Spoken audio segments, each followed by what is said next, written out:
In this module, we will discuss how we calculate number of atoms in a unit cell. We can see a wonderful crystal lattice. The blue sphere represents the constituent particles. Now we can see a unit cell. You already studied the different type of unit cells. What are they? Simple, body-centered and face-centered. How we calculate the number of atoms in a unit cell in simple cubic unit cell?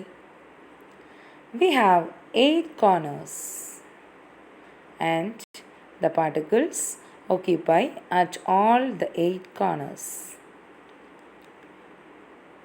One thing you remind that a particle at the corners is not a complete particle. That means the particle is sharing with other 8 unit cell. അതായത് ഒരു cubic unit സെല്ലിലെ കോർണറിലിരിക്കുന്ന particle ഒരു complete particle അല്ല, അത് തൊട്ടടുത്ത 8 unit സെല്ലായിട്ട് sharing വരുന്നുണ്ട്. അപ്പോൾ ഒരു യൂണിറ്റ് സെല്ലിലെ കോർണറിലെ പാർട്ടിക്കിൾ ഓരോ സ്ഫിയറിൻ്റെയും 1/8 ഭാഗം മാത്രമാണ്. അതായത് ഒരു പാർട്ടിക്കിളിൻ്റെ 1/8 ഭാഗം. ഇതാണ് നമ്മൾ മനസ്സിലാക്കേണ്ടത്. സോ നമുക്കാകെ എത്ര കോർണേഴ്സ് ഉണ്ട്? 8 കോർണേഴ്സ് ഉണ്ട്. 8 കോർണറിലും 1/8 ഭാഗം പാർട്ടിക്കിളാണ് ഉള്ളത്. So the number of atoms in A simple cubic 8 corner atoms into 1/8 atoms per unit cell. അതായത് 8 into 1/8 that is 1. Next is body centred cubic unit cell. ഇവിടെ കോർണറിലെ പാർട്ടിക്കിളെ കൂടാതെ സെൻറ്ററിൽ ഒരു പാർട്ടിക്കിളുണ്ട്. ഈ സെൻറ്ററിലിരിക്കുന്ന കോൺസ്റ്റിറ്റ്യുവൻറ്റ് പാർട്ടിക്കിൾ ആറ്റംസോ അയോൺസോ മോളിക്യൂൾസോ എന്ത് തന്നെയായാലും അത് കംപ്ലീറ്റ് ആയിട്ട് അതേ യൂണിറ്റ് സെല്ലിൽ തന്നെ നിൽക്കുന്നതാണ്.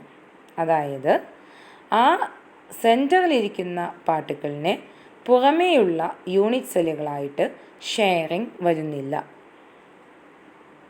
അപ്പോൾ എങ്ങനെയാണ് number of atoms in A unit cell കണക്കാക്കുക?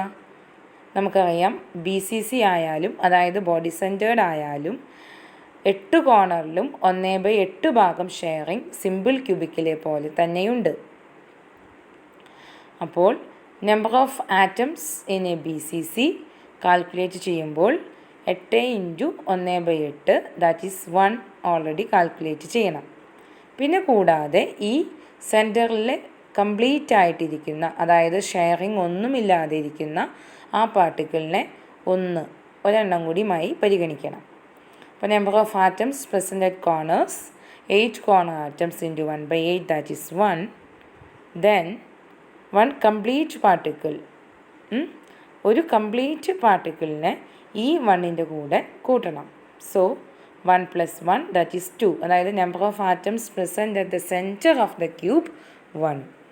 So the total number of atoms in body centered cubic cell is 1 + 1 that is equal to 2. Clear alle? Next is face centered. Face centered cubic unit cellilum കോർണറിലിരിക്കുന്ന 8 particle 1/8 contribution മാത്രമാണ് നൽകുന്നത്.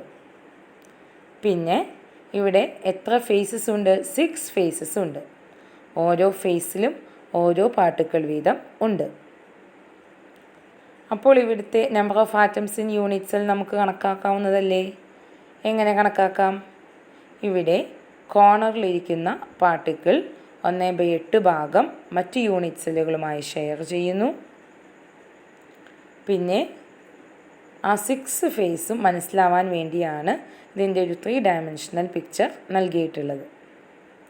ആ 6 ഫേസിലും ഇരിക്കുന്ന particle complete ആയിട്ടല്ല sharing ചെയ്യുന്നത്, തൊട്ടടുത്ത unit സെല്ലുമായി sharing നടത്തുന്നു. അതായത് 1/2 ഭാഗം, പകുതി മാത്രമേ ഒരു യൂണിറ്റ് സെല്ലിലുള്ളൂ. അങ്ങനെ 6 ഫേസിലും 1/2 ഭാഗം മാത്രമാണ് ഉള്ളത്.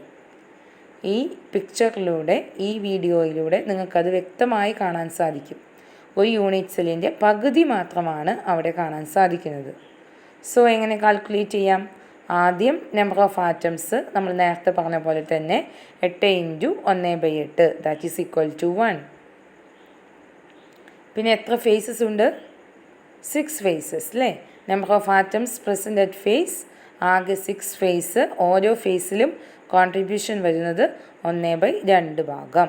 6 × 1/2 is equal to 3. So the total number of unit cell we can calculate. How? The 1 + 3 is equal to 4. അങ്ങനെ 4 പാർട്ടിക്കിൾ. ഒന്നും കൂടി ഇപ്പോൾ ഈ വീഡിയോയിലൂടെ കണ്ട കാര്യങ്ങൾ ഒന്നും കൂടി നമുക്ക് പറയാം.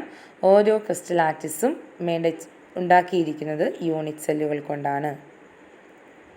ഇനി ഓരോ യൂണിറ്റ് സെല്ലിലുമുള്ള പാർട്ടിക്കിൾ, സിമ്പിൾ ക്യൂബിക് യൂണിറ്റ് സെല്ലിൽ there is 1 atom. In body-centered unit cell, that is BCC, there are 2 atoms. In face-centered unit cell, there are 4 atoms. This is